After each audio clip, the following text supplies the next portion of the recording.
చాలామంది షుగర్‌తో, డయాబెటిస్‌తో బాధపడుతుంటారు. కొంతమంది డైట్ అనేది ఫాలో అవుతున్నా అండ్ రెగ్యులర్‌గా ఎక్సర్సైజ్ అన్నీ చేస్తున్నా వాళ్ళ యొక్క షుగర్ లెవెల్స్ అనేటివి ఇంక్రీజ్‌గానే ఉంటాయి. ఎందుకనేది ఈరోజు ఒక చిన్న ఎగ్జాంపుల్‌తో చెప్తాను. ఈ ఒక గ్లాస్ ఆఫ్ వాటర్ మీ యొక్క బాడీలో బ్లడ్ అనుకోండి. ఎప్పుడైతే మనము ఎంప్టీ స్టమక్‌తో మనం కార్బ్స్ అనేటివి డైరెక్ట్‌గా కార్బోహైడ్రేట్ ఫుడ్ అనేది తీసుకున్నట్లయితే మన యొక్క బ్లడ్‌లో వెంటనే మన యొక్క షుగర్ లెవెల్స్ అనేది ఇమ్మీడియట్‌గా ఇంక్రీజ్ అయిపోతాయి.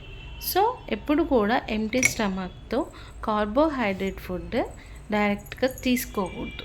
ఒకవేళ మనం ఎంప్టీ స్టమక్‌తో హై ఫైబర్ ఫుడ్ అనేది ఫస్ట్ తీసుకున్నట్లయితే ఈ యొక్క ఫైబర్ ఫుడ్ మన యొక్క బ్లడ్లో షుగర్ లెవెల్స్ అనేవి ఫాస్ట్గా అండ్ ఇమీడియట్గా ఇంక్రీజ్ చేయవు. అండ్ ఇది ఈ యొక్క ఫైబర్ ఫుడ్ అనేది మన యొక్క షుగర్ లెవెల్స్ అనేది ఇంక్రీజ్ కాకుండా స్టాప్ చేస్తుంది.